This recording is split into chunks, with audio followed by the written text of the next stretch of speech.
Donc, c'est propagation d'une onde lumineuse. Intishar, Mawja, Dawiyya. Nous avons traité deux paragraphes. Le premier, c'était la lumière est un phénomène ondulatoire. Parce que lorsque nous avons traité les ondes mécaniques, on les appelait les ondes, comme ça, les ondes mécaniques. C'est-à-dire que le nom que porte le phénomène est déjà dans le titre. Mais lorsque nous avons traité la lumière, nous avons dit la lumière. Mais après avoir étudié le premier et le deuxième paragraphe, on est arrivé à dire que la lumière, vraiment, est une onde électromagnétique. Le premier paragraphe, c'est la mise en évidence de l'aspect ondulatoire de la lumière. C'est-à-dire, même si on l'appelle la lumière, en réalité, derrière ce nom-là, est un phénomène qui est ondulatoire. Et dans ce paragraphe, nous avons fait une expérience, celle de prendre un obstacle, évidemment de la même façon que nous avons fait dans les ondes mécaniques. Qui peut me rappeler comment nous avons pu mettre en évidence le phénomène que rencontre une onde mécanique lorsqu'elle se trouve devant un obstacle où il y a une ouverture? Oui? Elle va changer de direction. Oui, elle va changer de direction et même de forme. Nous avons fait l'expérience avec deux types d'ondes incidentes. Nous avons utilisé deux ondes incidentes, les ondes mécaniques progressives périodiques circulaires, et nous avons utilisé des ondes mécaniques progressives périodiques rectilignes. Et à travers un trou, nous avons obtenu une onde qui est née de l'autre côté de l'obstacle, qui est une onde circulaire. Et l'obtention de cette onde circulaire dépend de dimension de cette ouverture-là. Et nous avons arrivé à dire que le phénomène de diffraction, nous n'avons pas généralisé, mais après cette leçon, on va généraliser. Dire si un phénomène, à travers un obstacle où il y a une ouverture, derrière cet obstacle, on trouve une onde, on dit que ce phénomène-là, il a un aspect ondulatoire. Donc, dans ce premier paragraphe, nous avons utilisé un obstacle où il y a un trou. À travers ce trou, des dimensions qui est très petite, nous avons observé une onde qui est circulaire dont la tache centrale a une luminosité plus grande. Et autour de cette tache centrale, il y a des couronnes lumineuses. Entre les couronnes, il y a de l'obscurité. Donc, lorsque la lumière traverse un obstacle où il y a un trou, un phénomène qu'on appelle la diffraction se produit. Ce qui nous donne à nommer la lumière comme quoi? Comme une onde. Donc la lumière est une onde. Évidemment, la question qui se pose, c'est pour cette condition qui permet d'obtenir la diffraction, on va garder la même critère, c'est-à-dire que l'onde doit être de même ordre de grandeur de trou. Même si pour la lumière, on obtient ce phénomène-là au-delà de cette règle, mais un autre phénomène qui entre en jeu, qui permet d'obtenir le phénomène de diffraction, même si le trou n'est pas de même ordre de la longueur d'onde. Donc pour nous, lorsqu'on demande la condition, on va donner la même condition que nous avons donnée pour les ondes mécaniques.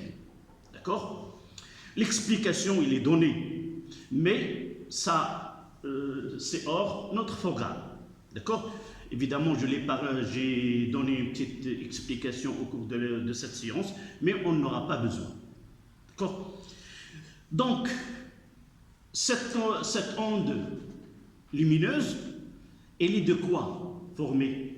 C'est quoi? D'accord?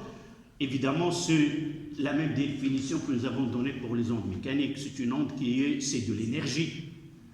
Mais là, l'énergie apparaît dans les constituants du milieu. ces milieux-là, ils se déplacent avec une vitesse, avec telle, et il y a des énergies qui sont mises en jeu. Mais pour la lumière, c'est la composition de deux champs.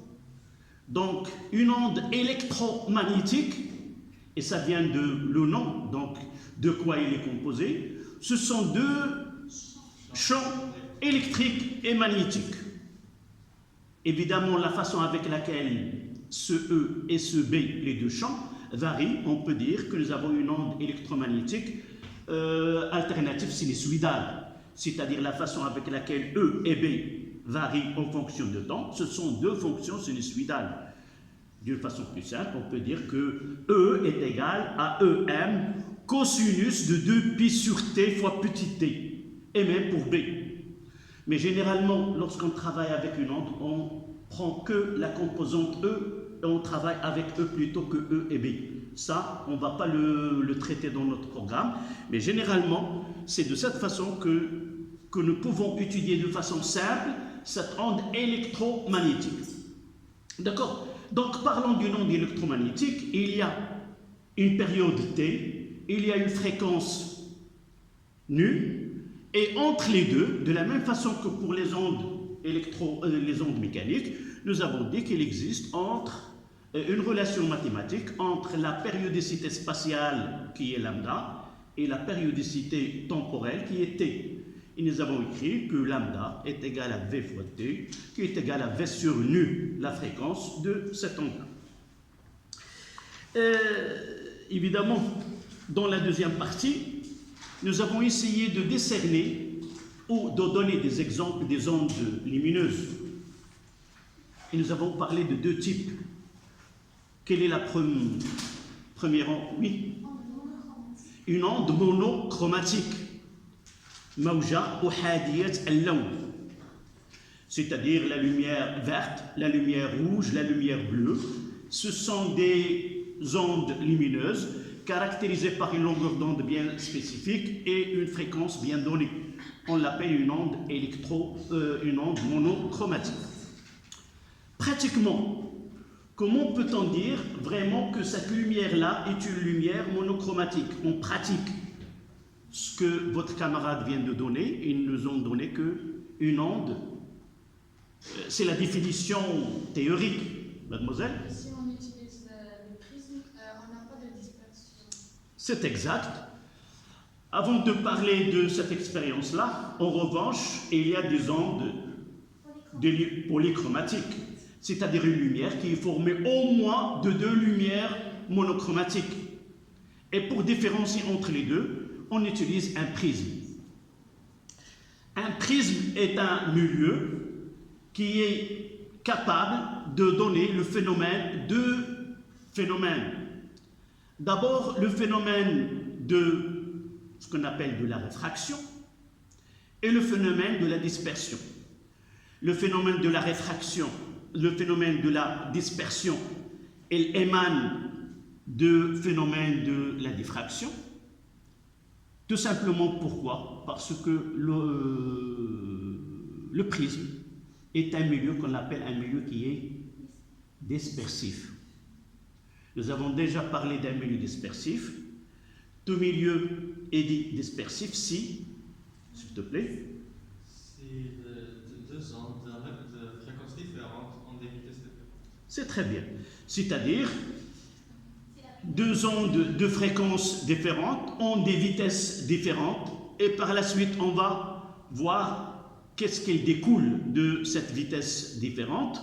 Donc nous avons déjà travaillé dans les ondes mécaniques avec les vitesses, mais pour la lumière on va utiliser une autre grandeur qu'on appelle l'indice de réfraction. Donc dire deux ondes de fréquences différentes ont des vitesses différentes, on va remplacer cette phrase-là par deux ondes lumineuses de fréquences différentes auront quoi? Deux indices de réfraction différents. C'est quoi l'indice de réfraction? C'est une grandeur qui est sans unité, qui est toujours supérieure ou égale à 1, qui est la vitesse de la lumière dans le vide sur la vitesse de cette lumière dans ce milieu-là. Et nous avons donné des exemples pour le verre, par exemple, 1,5, c'était l'indice de réfraction, dans l'eau 1,33 et ainsi de suite. Et je dois savoir calculer cet indice-là, soit à partir des vitesses, soit à partir, on va voir dans des exercices par la suite. Donc, on va remplacer cette définition du milieu dispersif dans le cas d'utilisation des ondes lumineuses. Qu'est-ce qu'on va dire? Deux ondes de fréquences différentes auront deux indices de réfraction différentes. Et comment se manifeste dans le pratique cet indice de réfraction? Nous avons parlé dans cette partie qu'on fait ici uniquement un rappel. Nous avons dit que cet indice de réfraction permet de prévoir le trajet d'un faisceau lumineux passant d'un milieu 1 à un milieu 2. Et nous avons dit qu'une lumière incidente, si nous avons là deux milieux, là le milieu 1 et là le milieu 2, donc ce milieu 1 il est caractérisé par un indice de réfraction N1 et là un indice de réfraction N2. C'est-à-dire c'est la vitesse de la lumière dans le vide sur la vitesse de la lumière dans le milieu 2, et là c'est le rapport des deux vitesses. Alors lorsqu'on parle de la lumière, on utilise ce qu'on appelle un rayon lumineux. Nous avons dit que la lumière ce sont des ondes sphériques, et nous avons déjà parlé de le plan d'onde et le rayon d'onde. Donc tout rayon de cette sphère-là, on l'appelle un rayon lumineux. Au lieu d'utiliser cette notion-là, on utilise une représentation géométrique. Donc lorsque j'utilise une onde lumineuse, je vais uniquement représenter son par un rayon. Là c'est la source et là c'est le rayon lumineux de cette onde caractérisée par un indice de réfraction N1 dans ce milieu-là. Donc là on l'appelle le rayon incident. Juste là c'est le point d'incidence. On l'appelle I parce que incidence نقطة الورود الشعاع الوارد. Et on définit la normale, al-mandami, c'est la perpendiculaire à ce plan qui sépare les deux milieux. Ce plan-là, on l'appelle le dioptre, as-sath al-kasir, c'est-à-dire à travers ce plan-là que se produit le phénomène de la réfraction. يحدث ظاهرة الانكسار. شنو هو الانكسار؟ بالعربية إلى une définition qui est plus simple. C'est ظاهرة الانكسار هو ذلك التغيير المفاجئ لاتجاه الشعاع عند هذه النقطة نقطة الورود. Donc on trace la normale et d'après la définition de la normale, c'est une droite qui est perpendiculaire au dioptre, et de là, au lieu que le rayon continue dans sa direction-là, il se produit une réfraction. Soit que le milieu il va s'approcher à la normale, soit qu'il va s'éloigner de la normale. Et ceci dépend de comparaison de N1 et N2. Donc on parle d'abord d'un milieu qui est réfringent. Wasat kasir. Un milieu, il dit plus réfringent, c'est capable de ramener le rayon réfracté plus près de la normale. سطح له العربية تسمى شط. Donc وسط انكسارية أكبر, voilà, ça se ramène. نتكلم عن سطح ذو انكسارية. شنو هي هذه الانكسارية؟ هي قدرة ذلك الوسط على أن يعطي تغيير في اتجاه ديال الشعاع المنكسر، الشعاع الوارد، الشعاع المنكسر. كلما كان الشعاع المنكسر أقرب إلى المنظمي كان هذا السطح أكثر انكسارية، plus réfringent. كلما كان الشعاع بعيد على المنظمي كان هذا الشعاع أقل انكسارية. دونك هذه الانكسارية مرتبطة بالقيمة ديال n. كلما كانت n أكبر كلما كان السطح أكثر انكسارية، كلما كانت n أصغر كانت n أصغر، كلما كانت n أصغر من n1. D'accord? Et de là, nous avons parlé, là, dans ce cas-là, R, ce N2, elle est supérieure à N1, et dans ce cas-là, obligatoirement, ce N2, elle est inférieure à N1. D'accord? Donc, nous avons parlé d'un milieu, c'est ce milieu-là, il est... Comment? Il est dispersif. Si nous supposons que ce milieu-là est non dispersif, par exemple l'air, le vide, c'est-à-dire dans le vide, toutes les ondes électromagnétiques, monochromatiques ou autres ont la même vitesse. Et s'ils ont la même vitesse, donc ils auront la même, si vous voulez, le même n. Et par la suite, j'arrive pas à différencier entre les deux. Si je prends toutes les couleurs de la lumière, si j'utilise de la lumière blanche, j'arrive pas à voir les ondes électromagnétiques qui la composent parce que ce milieu, elle ne peut pas les disperser, de les voir. Et si ce milieu il est dispersif, alors je vais essayer de voir, je vais voir toutes les lumières monochromatiques, chacune a un angle de réfraction que lui correspond. Devient cette différence de la loi de Newton. Nous avons dit N1 sinus I1 est égal à N2 sinus I2. Et par la suite, on aura pour chaque indice N2, on aura un angle I2. On va voir une application par la suite. D'accord? Donc, là, on parle de onde monochromatique, une onde lumineuse monochromatique et une onde lumineuse polychromatique. Et nous devons connaître, par exemple, on va voir dans des exercices, on utilise deux lumières monochromatiques 1 et 2, on le fait traverser un prisme, et là on va essayer de voir, par exemple, une rouge et l'autre bleue. On vous demande de connaître, là c'est le rayon R1 et là R2, on vous demande de connaître c'est quoi R1, est-ce rouge ou bleu, ou l'autre rouge ou bleu, c'est-à-dire on doit connaître lequel. C'est par les calculs, on va voir dans un exercice. D'accord? Voilà. C'est ça la partie que nous venons de voir la dernière séance. Maintenant, on va essayer d'étudier le phénomène de diffraction d'une onde lumineuse monochromatique. Donc, une onde électromagnétique monochromatique à travers un obstacle où il y a une ouverture, on observe le phénomène de diffraction. On va essayer de profiter de ce phénomène-là afin de tirer des conclusions. C'est-à-dire, ce n'est pas toujours que les ondes électromagnétiques que nous utilisons, nous le connaissons, mais à partir de ce phénomène de diffraction, je peux connaître pas mal de choses comme application de ce phénomène.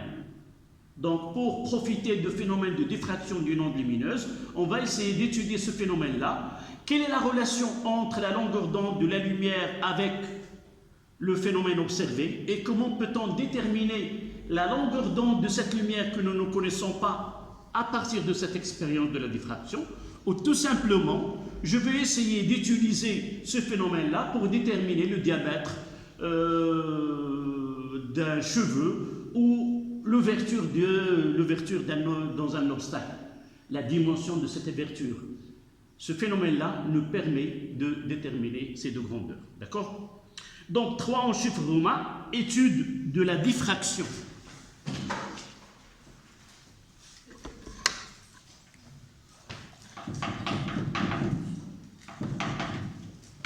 Étude de la diffraction.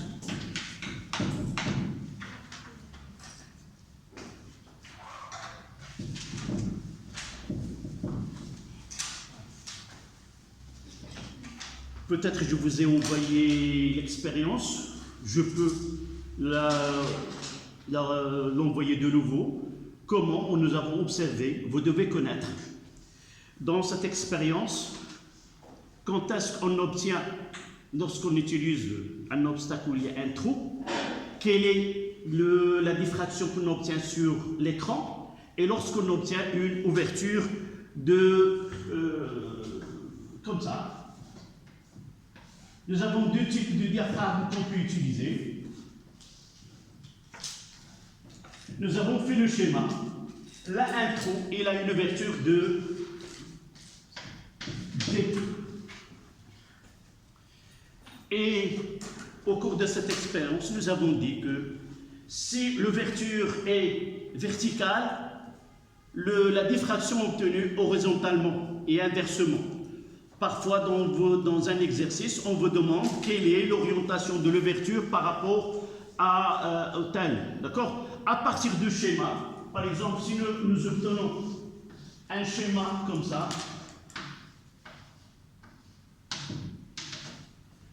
nous sommes obligés de dire que l'ouverture est horizontale. D'accord? Si nous obtenons un schéma qui est horizontal, donc l'ouverture est verticale. D'accord? Ça, c'est... Mais là, nous avons fait le schéma, ce sont des cercles concentriques, de corones concentriques sur... D'accord? Donc, 2A, ou plutôt 3A, écart angulaire.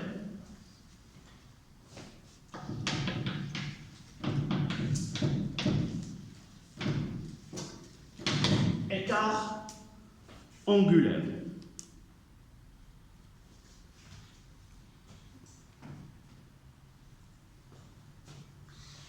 Donc le schéma que nous avons déjà fait, voilà l'obstacle, il y a une ouverture, et là c'est l'écran.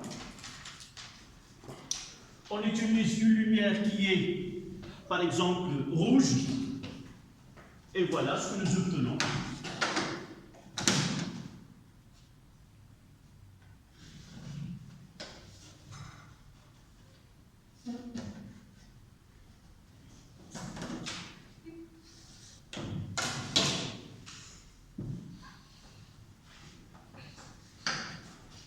Là, c'est la tâche centrale. Vous faites le schéma en même temps que moi, on va la refaire.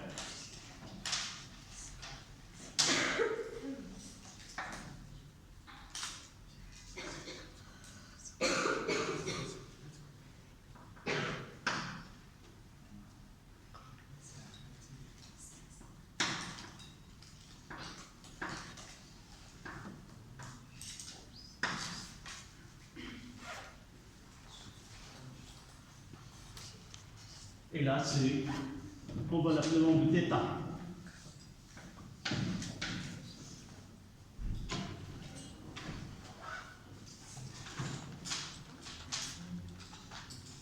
De là à là.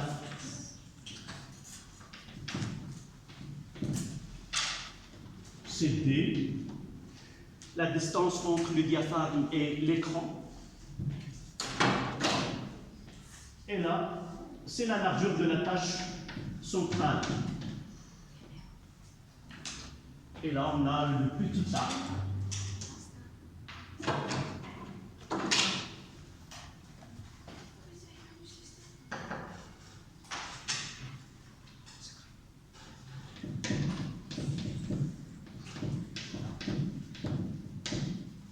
Et là, c'est un écran. Là, il y a une ouverture.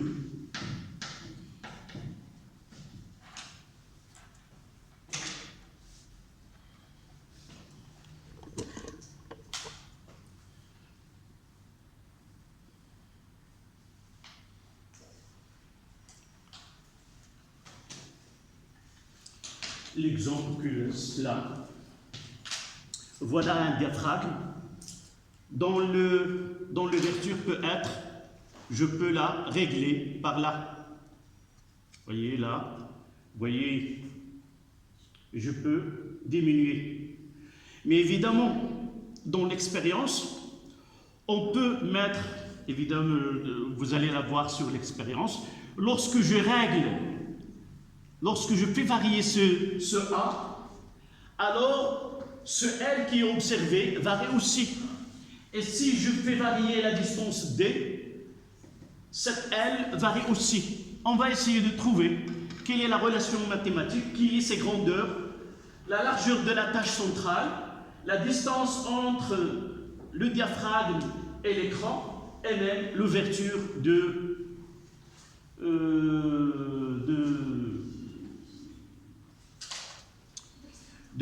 l'ouverture dans le diaphragme. D'accord? Évidemment, on va, par construction, toujours ce D-là, il est très supérieur à L. Celle-là est de l'ordre de quelques centimètres, et D peut atteindre même jusqu'à 1 mètre.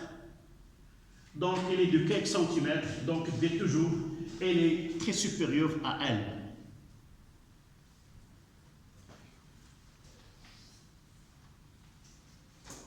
Là, ce sont les franges de diffraction obtenues sur un écran. On s'intéresse uniquement à la frange ou la tâche centrale. Évidemment, les autres tâches, vous pouvez les étudier, Inch'Allah, par la suite. Et il y a des règles mathématiques qui permettent de suivre même la frange d'ordre 1, d'ordre 2 et ainsi de suite. Mais pour nous, on s'intéresse uniquement à la tâche centrale. D'accord?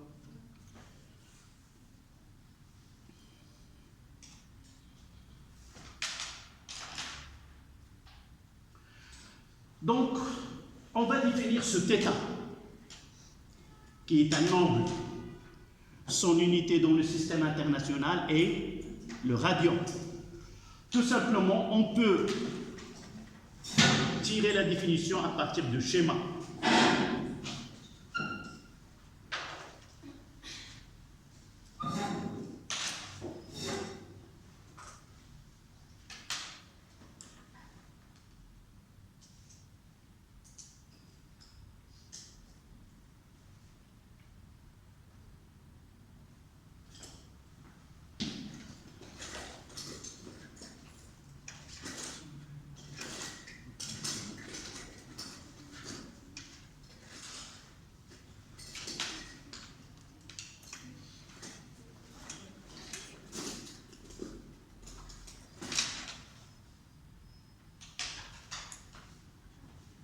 Là, ce que j'ai ici, c'est un laser rouge.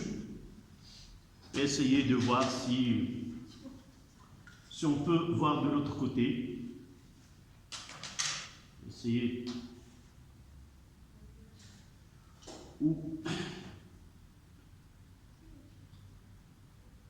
D'abord, c'est de ce côté-là. On n'arrive pas. Essayez d'atteindre la lumière. Sinon, entre les deux, on va essayer de.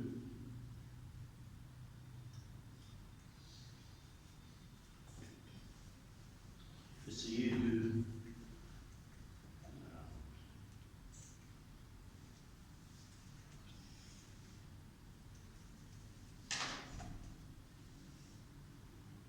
Mais c'est une intensité qui est.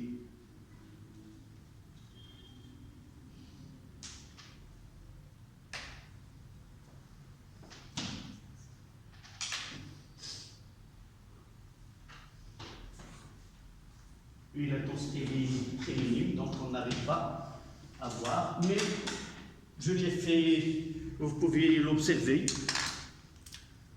sur le groupe WhatsApp, cette expérience-là avec de la laser vert. Donc, revenons à l'écart angulaire qu'on le note θ. D'après le schéma, quelle définition peut-on donner à l'écart θ? Oui? Là, on va le lire de là. Donc, c'est entre de droite. D'accord? Ce l'angle, c'est l'angle que fait le rayon ou la droite qui passe par le milieu de premier frange qui est obscure et la droite qui passe par le centre de la tâche centrale.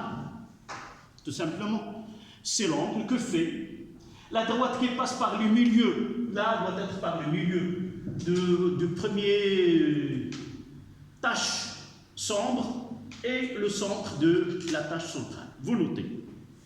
On appelle écart angulaire. On appelle écart angulaire. On appelle écart angulaire θ.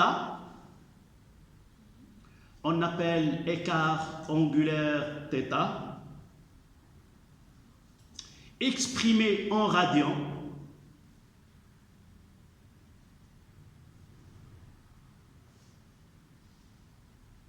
Exprimé en radians.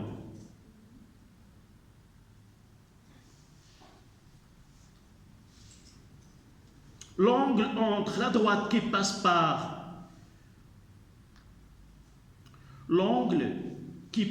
la droite passant par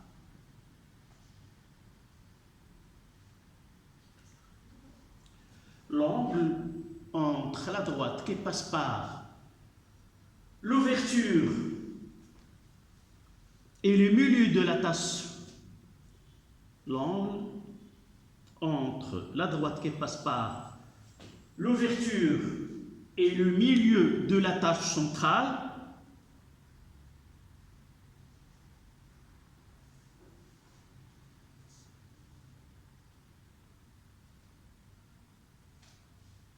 et la droite qui passe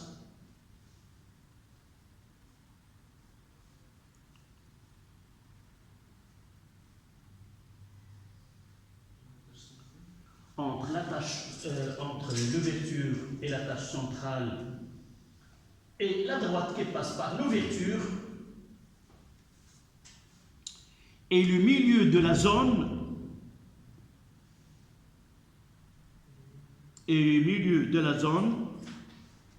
de distinction et le milieu de distinction où vous mettez sombre distinction, il y a l'intefa au milieu de distinction, entre parenthèses, sombre.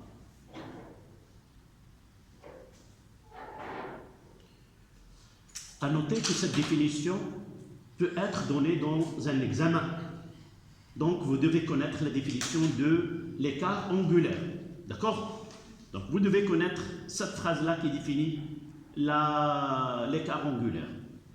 À la ligne, on montre que, on ne va pas le démontrer, on montre que θ est égal à lambda sur A.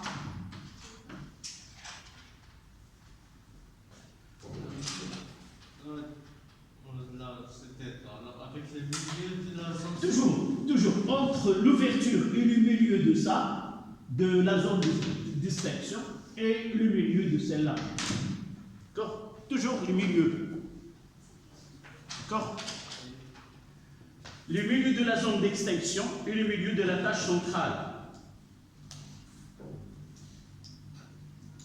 A, c'est la dimension de l'ouverture rectangulaire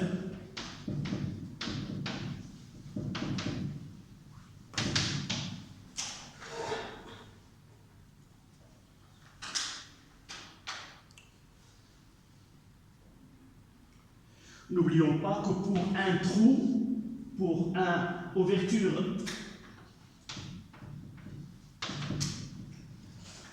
qui est un trou, alors dans ce cas, la θ est égale à 1,22 lambda sur R. Évidemment, ces expressions sont calculées par des procédés mathématiques. Donc là, c'est 1,22, c'est obtenu par un calcul. Mais pour nous, généralement, on vous donne cette relation dans un exercice. Mais ça n'empêche pas de la connaître. Comment peut-on mémoriser ces deux expériences, ces deux expressions, surtout celle-là? l'angle, elle est toujours petit. Toujours ce θ-là, il est très petit. Lorsqu'on dit θ est petit, ça veut dire qu'il est inférieur à 15 degrés. C'est-à-dire, et nous voyons que lambda, il est toujours plus petit que A. Et par la suite, le rapport, il est très petit. Si nous mettons A sur lambda, on aura une valeur qui est très grande. Donc, tout simplement, mais généralement, on vous donne cette expression-là. Et comme je viens de dire, ça n'empêche pas de la mémoriser aussi. D'accord? Donc voilà, cet écart angulaire qui est θ. Là, une ouverture qui est un trou, ça veut dire comme ça. Et dans ce cas-là, nous avons ici, voilà A, elle a un trou de rayon R. D'accord? Le rayon de trou, c'est R. Et là, la dimension de l'ouverture rectangulaire, c'est A. C'est pour différencier les deux, lambda sur A et lambda sur R, avec un coefficient de 1,22. J'ai dit, l'officiel, c'est celle-là, mais dans un exercice, on peut trouver, au lieu d'utiliser une ouverture rectangulaire, on utilise un. Maintenant, on passe à relation entre les paramètres. Donc là, 3, 2.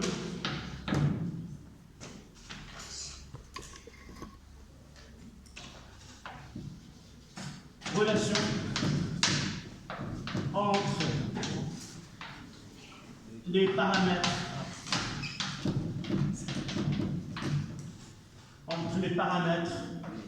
lambda, d, petit a, quoi d'autre, et θ, évidemment. On va essayer de trouver toutes les relations.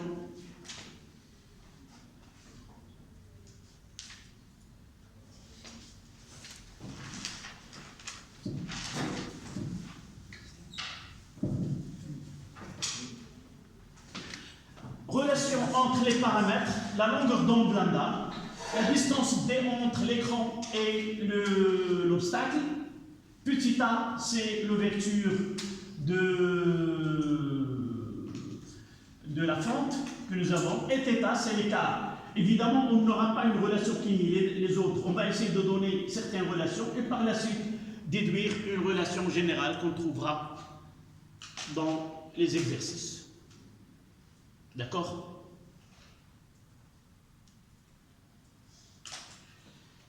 Donc, revenons à ce schéma-là. L, c'est la largeur, oui. Et A, L et T. Évidemment, on ne va pas trouver une relation qui relie tout en une seule. Mais il y a θ avec lambda, on va voir.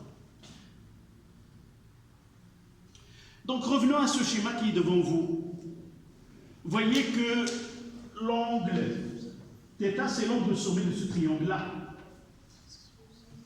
Et nous pouvons parler de θ, tangente θ. On va essayer de faire entrer L et D. Et tangente θ, c'est le côté opposé sur le côté adjacent.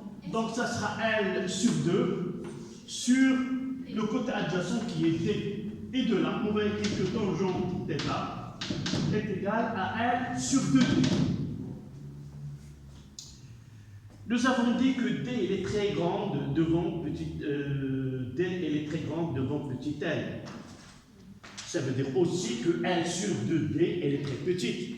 Et par la suite, on peut dire que tangente θ, ça c'est les mathématiques qui me permettent de dire ça. En mathématiques, il y a ce qu'on appelle le développement limité. C'est quoi le développement limité du point de vue d'un physicien? Je ne vais pas entrer dans les détails du côté mathématique. Ce n'est pas vraiment mon domaine où je suis très qualifié de dire ça. Mais pour nous, en mathématiques, elle permet aux physiciens d'écrire une fonction sous forme d'un polynôme, d'un ordre donné. C'est-à-dire, dans le cas de tangente θ, on peut l'écrire c'est θ plus θ, ainsi de suite, mais pour nous, on peut dire qu'au voisinage de 0, c'est ça, θ elle est plus petite, elle est voisinage de 0, je peux écrire lorsque θ est très petite, pour nous très petite, mais en mathématiques c'est un développement limité au voisinage de 0, je peux dire que tangente θ est égal à sinus θ, qui est égal à θ. Et cosinus de θ, je peux l'écrire égal à 1 au premier ordre, mais je peux l'écrire à l'ordre de 1 plus θ carré sur 2. On aura l'occasion de parler de développement limité de cosinus au voisinage de 0 par la suite. Mais on se contente uniquement pour notre cas.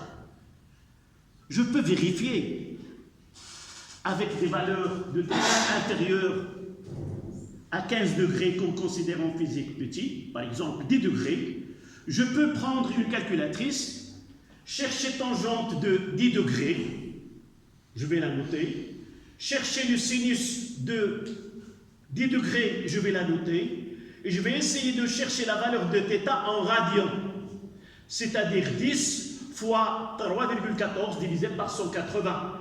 Et je vais essayer de comparer, et on trouvera que vraiment le sinus de 10 est égal à tangente de 10 est égal à 10 converti en radians. J'espère que 0,17. Si vous avez une calculatrice, vous pouvez le faire. Si vous n'avez pas, chez vous, faites confiance à ce que je vous dis. C'est, je ne sais pas combien de fois on l'a fait, on l'a calculé, mais vous pouvez vérifier par la suite. Donc pour nous, je peux dire que θ est égal à L sur 2D. Donc l'écart angulaire, c'est L, la longueur de la tâche centrale, divisé par 2 fois la distance qui sépare le diaphragme à l'écran. D'accord? Donc, petite remarque, vous êtes obligé de faire cette démonstration. C'est-à-dire, vous ne pouvez pas l'apprendre. D'ici la fin de l'année, vous avez pas mal de relations et le seul moyen de les rappeler, c'est de savoir comment arriver à ces relations-là. D'accord? Donc, dans une question à l'examen, on peut vous demander de donner la relation qui relie lambda à la longueur de la tâche centrale, c'est-à-dire lambda en fonction de L. Là, on n'a fait que le premier pas, c'est d'abord de lier l'écart avec L, et par la suite, l'écart, nous l'avons déjà cette relation, l'écart avec lambda, c'est donné, c'est quoi? θ, c'est lambda sur A. Et de là, je peux arriver à la relation finale qu'on va l'utiliser par la suite. D'accord? Donc, prenez ceci, on complétera juste après.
Dans un exercice, généralement on appelle les paramètres de l'exercice C, L, D et petit a.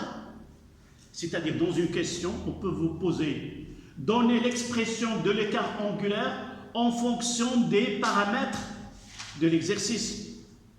On vous demande, on ne va pas dire L et D, c'est-à-dire on vous donne une voie de réponse, mais généralement on vous donne établir la relation entre θ et les paramètres de l'exercice. Et dans l'exercice, on vous a donné déjà la tâche centrale de largeur L et ainsi de suite. D'accord? Donc, deuxième partie de ceci, c'est ce que nous savons que θ, nous avons θ est égal à lambda sur A. Ça, c'est la relation 2. Et là, c'est la relation 1. Entre les deux, on va éliminer θ et donner la relation la plus demandée dans ces exercices, c'est-à-dire de 1 et de 2. De 1 et de 2, on obtient que lambda sur A est égal à L sur 2D. Dans un exercice, on vous pose établir la relation qui lie une grandeur donnée en fonction de telle. Si on vous donne l'expression, la relation qui lie lambda aux paramètres de l'exercice, je dois écrire lambda est égal à L fois A sur 2D. Dans certains cas, donner l'expression de la largeur de la tâche centrale en fonction des données de l'exercice, vous allez mettre L est égal à 2D fois lambda sur A. D'accord? Là, on a donné lambda en fonction des paramètres L, A et D.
Qu'est-ce qu'on peut avoir à partir de cette relation-là?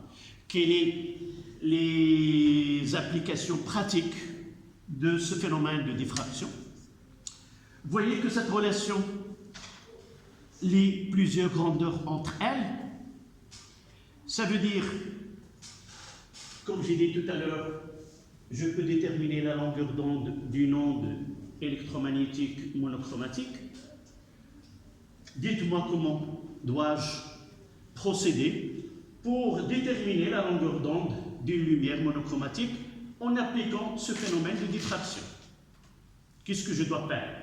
Voilà, on est au laboratoire. Dites-moi, comment peut-on déterminer lambda à partir de cette relation-là? Qu'est-ce que je dois avoir comme dispositif expérimental? Quoi? Un diaphragme. Dans l'ouverture, je peux la connaître, elle est déterminée. Je peux lire A. D'abord, là, un écran. Je vais le positionner à une distance D qui est connue. Qu'est-ce qu'il reste à faire? C'est lire expérimentalement L. J'ai A, j'ai D, j'ai L, et je suis capable de déterminer lambda. D'accord? Une valeur expérimentale, évidemment. Il y aurait une fluctuation sur la valeur, mais on peut accepter à des erreurs expérimentales près. Oui? Si A est très petit. Comment? Si A est très petit, on n'a pas des moyens. Non, non. Je vais parler de l'inverse. Ce que j'ai fait, je vais essayer d'envoyer cette expérience avec vos amis, je pense il y a 3 ans ou autre. On est passé à cette salle-là, on a fait une expérience de déterminer le diamètre, voilà, de cheveux de 2 élèves. 2 élèves, c'était 2 filles, j'ai dit que en criminologie, je peux différencier le cheveu d'une personne à d'une autre. Et j'ai pris 2 cheveux de la première élève et la deuxième, et nous avons lu sur l'écran 2 ailes différentes. Si sur la scène de crime, nous avons trouvé un cheveu, je peux dire que cette personne-là n'était pas, ou ce cheveu-là n'est pas de cette personne. Uniquement déterminer le diamètre. 1,33 par exemple millimètres, et là c'est 2. Et par la suite, ce cheveu-là n'est pas de cette personne. Mais actuellement, dans une scène de crime, on utilise d'autres moyens plus sophistiqués. L'ADN, des traces autres, on parlera par la suite. D'accord? Donc on prendra 5 minutes et on continue juste après.